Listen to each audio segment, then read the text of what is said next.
श्री गणेशाय नमः। श्री गोपाल कृष्णाय नमः। जय जय देवाधिदेवा, भोगिसी गुरुत्वे सुहावा। विश्वी विश्वात्मा ये सद्भावा, तू कृपेने जेव्हा अवलोकिसी। हे देवाधिदेवा, तुझा जय जयकार असो। तू गुरुत्वाच्या योगे करून आवड पुरी करतोस। तू कृपेने जेव्हा अवलोकन करतोस तेव्हा विश्वामध्ये विश्वात्मा व्यापून राहिल्याचे अनुभवास येते। ते विश्वी जो विश्ववासी, त्या ते विश्वासी म्हणसी। तेणे विश्वासे प्रसन्न होसी, तै पायांपाशी प्रवेशू। ह्या विश्वामध्ये जो जगन्निवास आहे त्यावर विश्वास ठेवावा असे तू सांगतोस, आणि तसा विश्वास ठेवला की तू प्रसन्न होतोस, आणि प्रसन्न झालास म्हणजे तुझ्या पायांपाशी प्रवेश होतो। त्या चरणारविंद कृपा दृष्टी, अहम सोहम सुटल्या गाठी। एकसरे तुझ्या पोटी, उठा उठी प्रवेशलो। त्या पदकमलांच्या कृपादृष्टीने अहम सोहम भावनेच्या गाठी सुटून हा हा म्हणता एकदम तुझ्या पोटात शिरलो। या लागी तू निजात्म माये, या हेतू जव पाहो जाये। तव बापपण तुझ माझी आहे, अभिनव काये सांगावे। तू आमची माता आहेस अशा दृष्टीने तुझ्याकडे पाहू लागतो, तो पितृत्वही तुझ्यामध्येच दिसते।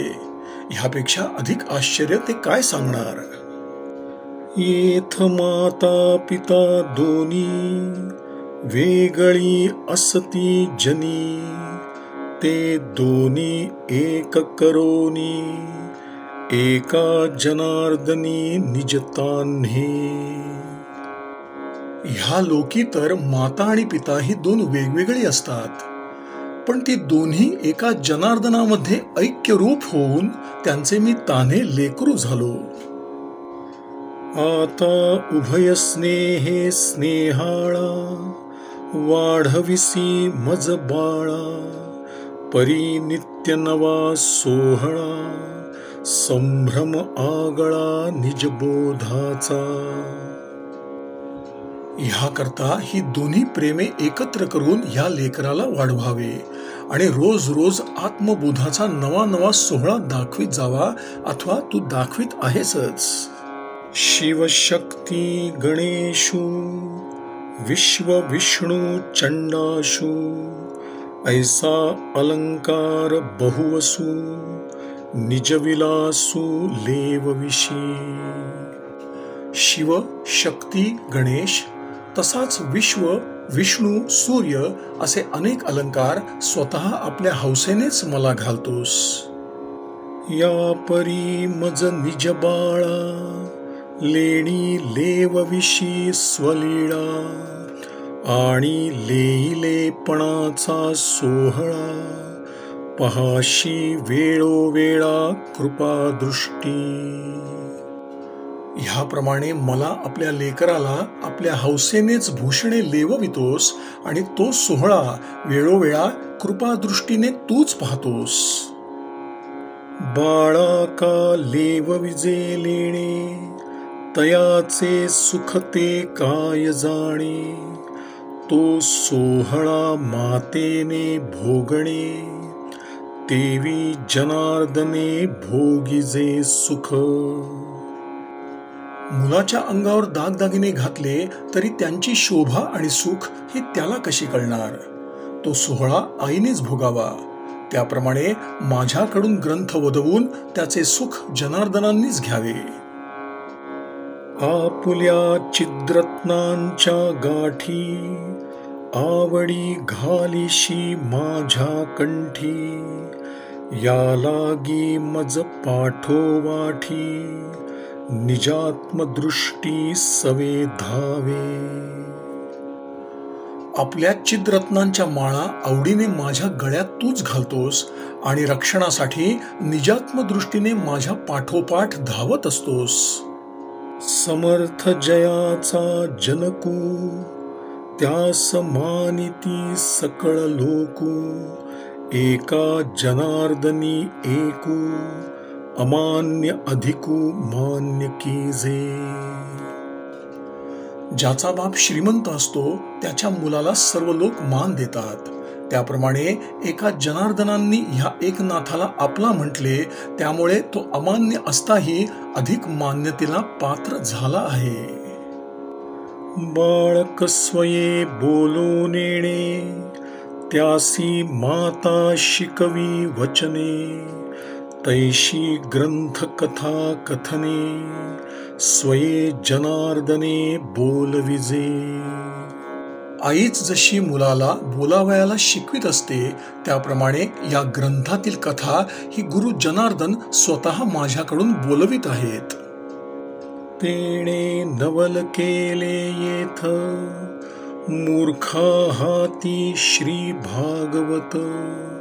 शेखी बोलविले प्राकृत एकादशार्थ देश भाषा.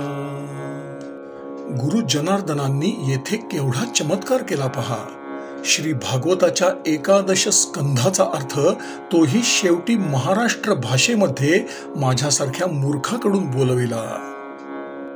परिसोनी प्रथम अध्यावो उगाची राहिला कुरुरावो. पुढे कथा कथनी ठावो काही अभिप्रावो दिसेना. पहिला अध्याय श्रवण केल्यानंतर पुढचा कथाभाग ऐकावयाचा कुरुराज परीक्षितीचा काही मानस दिसेना. आपण करावा प्रश्न तव हा सांगेल कृष्ण निधन. या लागी राजा मौन ठेला धरून निवांत. कारण आता जर आपण प्रश्न केला तर शुकाचार्य कृष्ण निधनाची कथा सांगतील. ह्यास्तव तो राजा मुकाट्याने बसला. जाणोनी त्याचा अभिप्रावो बोलत जाहला शुकदेवो. तो म्हणे मोक्षाचा प्रस्तावो तो हा अध्यावो परीक्षिती. त्याच्या मनातील असा अभिप्राय जाणून शुकाचार्य म्हणाले, हे परीक्षिती, हा अध्याय म्हणजे मोक्षाचा प्रस्ताव आहे असे समज. हा एकादश अलौकिक श्लोकाहून श्लोक अधिक. पदोपदी मुक्ती सुख लगटले देख निज साधका. हा 11वा स्कंध सगळाच मोठा अलौकिक आहे. ह्यात एकापेक्षा एक सरस श्लोक असून आत्मसाधन करणाऱ्याला मुक्तिसुख पावलोपावली भेटते. ऐसे ऐकताची वचन राजा जाहला सावधान. मुक्तिसुखी आवडी गहन अवधाने कान सर्वांग केले. असे ऐकताच राजा सावधान झाला, कारण मुक्तिसुखाची त्याला फारच आवड. म्हणून त्याने अवधानाने सर्वांगाचे कान करून सोडले. ऐसे देखोन परीक्षिती शुक सुखावे अत्यंत चित्ती. तो म्हणे अवधान मूर्ती ऐक निश्चिती गुह्य ज्ञान. असे पाहून शुकाचार्यांच्या चित्ताला अत्यंत आनंद झाला आणि ते म्हणाले, तू अवधानाची मूर्तीच बनलास, तर आता तू स्वस्थ अंतःकरण करून गुह्य ज्ञान श्रवण कर. द्वितीयाध्यायी निरूपण नारद वसुदेव संवाद जाण. निमिजायंतांचे प्रश्न मुख्य लक्षण भागवत धर्म. दुसऱ्या अध्यायामध्ये नारद आणि वसुदेव यांच्या संवादाचे निरूपण आहे. यात मुख्यतः भागवत धर्माचे लक्षण निमिजायंतांच्या प्रश्न रूपाने सांगितले आहे. जो मुक्ता माझी अग्रणी, जो ब्रह्मचार्या शिरोमणी, योगी वंदिती मुकुटस्थानी, जो भक्त मंडळी अतिश्रेष्ठ, जो ब्रह्मरसाचा समुद्र, जो निजबोधाचा पूर्णचंद्र, तो बोलता झाला शुक योगींद्र, श्रोता नरेंद्र कुरुवंशीचा. मुक्त लोकांमध्ये जो अग्रगण्य ब्रह्मचार्यांचा शिरोमणी, ज्याला योगी सुद्धा शिरसावंद्य मानतात, जो भक्त मंडळामध्ये अत्यंत श्रेष्ठ, जो ब्रह्मरसाचा समुद्र आणि आत्मबोधाचा पूर्ण चंद्र, तो शुक योगींद्र बोलू लागला आणि कुरुवंशातील राजाधिराज परीक्षिती ऐकू लागला. तो म्हणे व्यासाचा जो निजगुरु आणि माझाही परमगुरु, नारद महामुनीश्वरू, त्यासी अति आदरू श्रीकृष्ण भजनी. शुकाचार्य म्हणाले, जो व्यासाचा साक्षात गुरु आणि माझा परमगुरु महामुनीश्वर नारद, त्याचे श्रीकृष्ण भजनावर अत्यंत प्रेम होते. द्वारकेहुनी स्वये श्रीकृष्ण, पिंडारका पाठवी मुनिगण, तेथुनी नारद आपण, द्वारकेसी जाण पुन्हा पुन्हा येतू. श्रीकृष्णांनी आपणहूनच साऱ्या मुनिजनांना द्वारकेहून पिंडारकाला पाठवले, पण नारद मात्र तेथून वरचेवर द्वारकेला येत असत. हो काजे द्वारके आत, नरिघे भय काळकृत, जेथ स्वये श्रीकृष्णनाथ, असे नांदत निज सामर्थ्ये. द्वारकेमध्ये काळकृत भय प्रवेश करत नसे, कारण तेथे स्वसामर्थ्याने श्रीकृष्ण स्वतः नांदत होते. दक्ष शापू नारदासी पाही, मुहूर्त राहो नये एके ठाई, तो शापू हरिकीर्तनी नाही, या लागी तो पाही कीर्तन निष्ठू. नारदाला दक्षाचा शाप होता की तू एक मुहूर्तभरही एके ठिकाणी राहू नयेस, पण तो शाप हरिकीर्तनामध्ये चालत नव्हता, म्हणून तो कीर्तनातच निरंतर मग्न असे. ज्याची गाईजे कीर्तनी कीर्ती, तो द्वारकेसी वसे स्वये श्रीपती, तेथे शाप बाधेची न चले प्राप्ती, या लागी नित्यवस्ती नारदासी तेथे. ज्याची कीर्ती कीर्तनामध्ये गावयाची, तो लक्ष्मीपती श्रीकृष्ण स्वतःच द्वारकेमध्ये राहत होता, म्हणून तेथेही या शापाची बाधा होत नसे. एवढ्याकरता नारदाची तिथे निरंतर वस्ती होती. नारदासी पूर्ण ब्रह्मज्ञान, त्यासी का कृष्णमूर्तीचे ध्यान, श्रीकृष्ण देहो चैतन्य घन, या लागी श्रीकृष्ण भजन नारदा पढिये. नारदाला परिपूर्ण ब्रह्मज्ञान होते, मग त्याला सगुण अशा श्रीकृष्ण मूर्तीचे ध्यान का आवडावे बरे? तर श्रीकृष्ण जरी देहधारी होते तरी त्यांचा देह केवळ चैतन्यमयच होता, म्हणून श्रीकृष्णाचे भजन नारदांना अत्यंत आवडे. या परी कृष्ण भजन मुक्तासी पढिये पूर्ण, त्यासी न भजे अभागी कोण, तेची निरूपण शुक सांगे. याप्रमाणे श्रीकृष्ण भजन जर मुक्तांनाही आवडते तर त्याला भजत नाही असा अभागी कोण असणार? तेच निरूपण शुकाचार्य सांगतात. ऐके बापा नृपवर्या येऊनी उत्तमा देहाया, जो न भजे श्रीकृष्णराया, तो गिळला माया अति दुःखे. हे राजश्रेष्ठा ऐक, ह्या उत्तम नरदेहाला येऊन जो श्रीकृष्णाला भजत नाही त्याला मायेने आणि घोर दुःखाने गिळले म्हणून समजावे.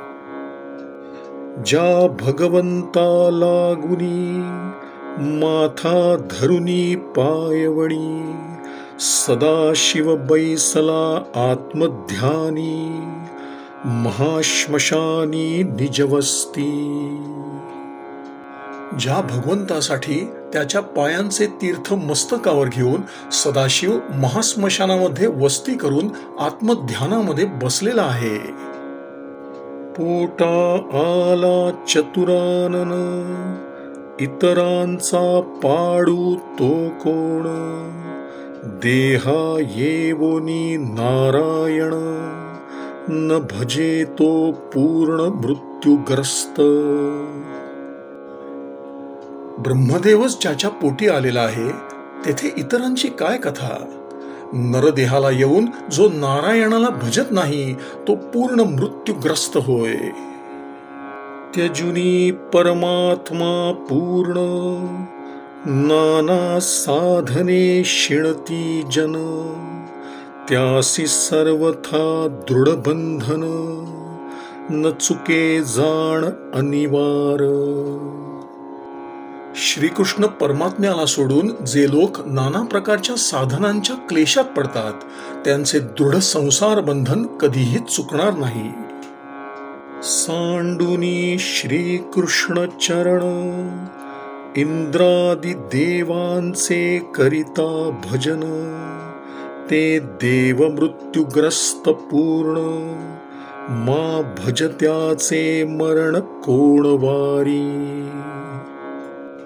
श्रीकृष्णाचे चरण सोडून इंद्रादी देवांचे कोणी भजन करतात, पण ते देवच जर पूर्णपणे मृत्यूग्रस्त आहेत तर मग भजणारांचे मरण ते कसे चुकवणार. असोनी इंद्रिय पाटव पूर्ण, जो न भजे श्रीकृष्ण चरण, त्यासी सर्वत्र बाधी मरण, क्षण क्षण निर्दाळी.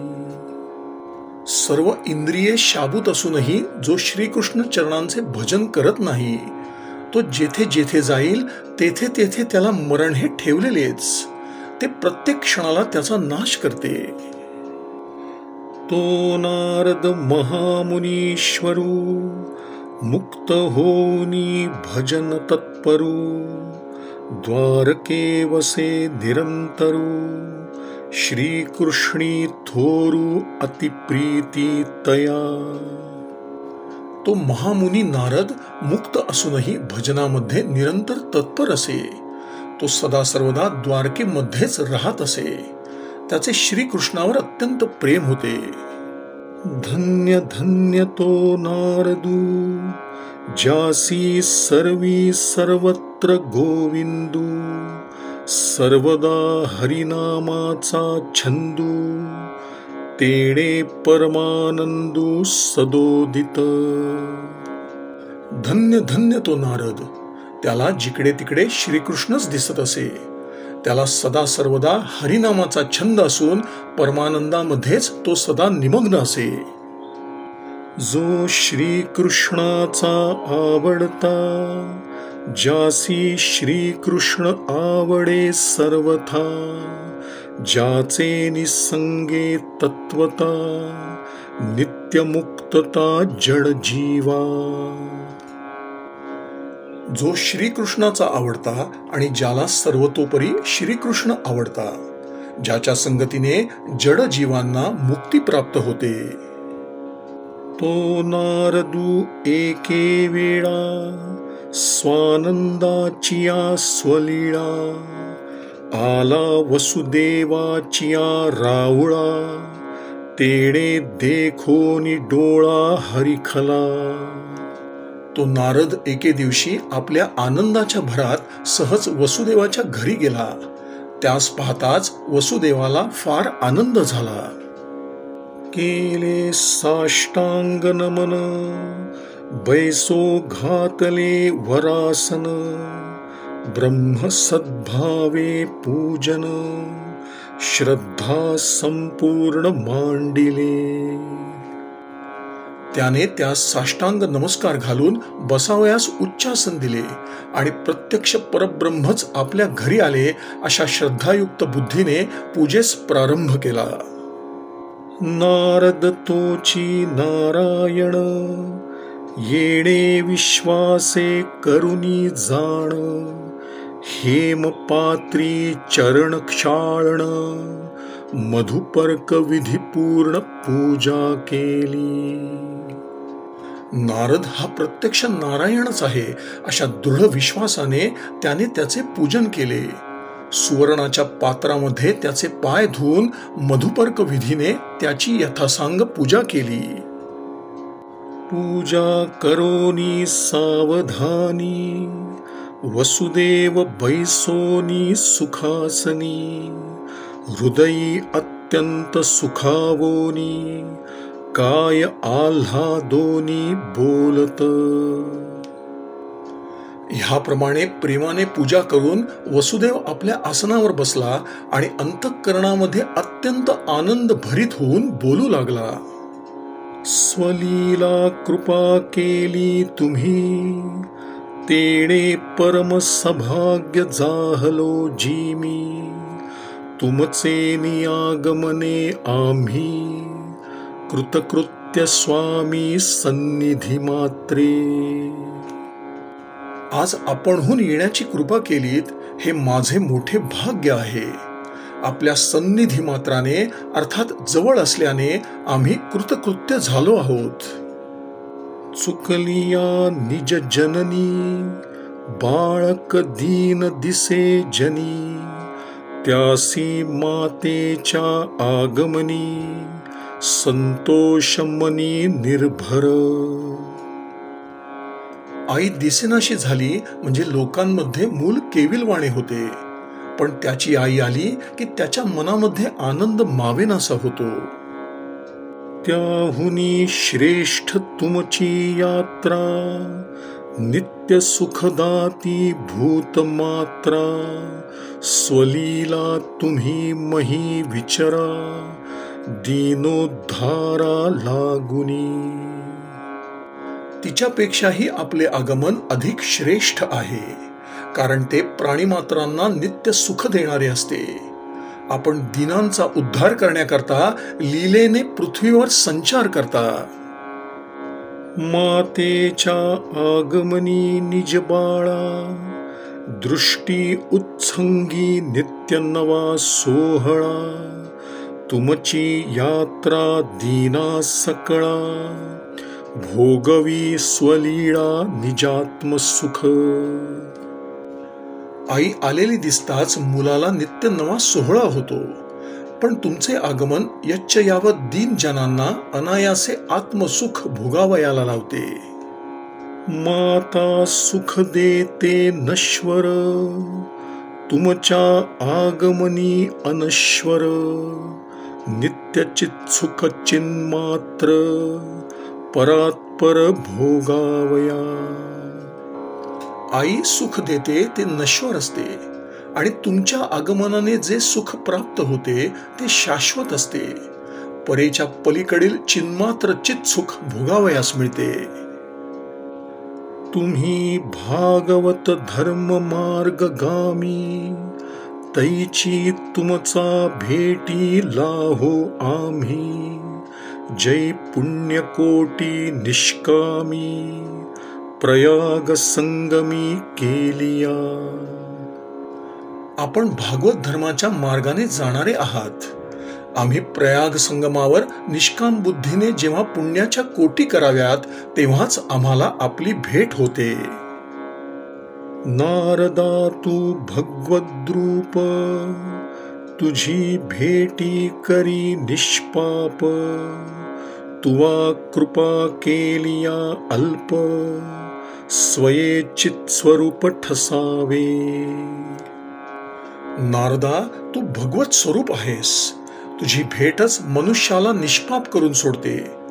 तू थोडीशी जरी कृपा केलीस तरी अंतःकरणामध्ये चित्स्वरूप ठसून जाते. तुझे नि भक्तिसी महिमा अमूप, तुझे नि वाढला भक्ती प्रताप, तुझे नि भक्ती भगवद्रूप, तू चित्स्वरूप निजनिष्ठा. तुझ्याच योगाने भक्तीला अलौकिक महिमा चढला. भक्तीचे सामर्थ्य तुझ्याच योगाने पसरले. तुझ्याच योगाने भक्ती ही भगवत स्वरूप बनली. तू आपल्या आत्मनिष्ठेच्या योगाने चित स्वरूप झाला आहेस. तू भक्ती प्रकाशको दिवटा, की भक्ती मार्गीचा मार्गद्रष्टा. नारदा, तुझा उपकार मोठा, भक्तीच्या पेठा वसविल्या तुवा. नारदा, तू म्हणजे भक्तीला दाखवून देणारी मशाल किंवा भक्ती मार्गाचा वाटाड्या. तुझा उपकार फार मोठा आहे, कारण तू भक्तीच्या पेठाच वसवून टाकल्या आहेस. श्रीराम श्रीराम श्रीराम श्रीराम श्रीराम श्रीराम श्रीराम श्रीराम श्रीराम. श्री सद्गुरु चरणार्पणमस्तु.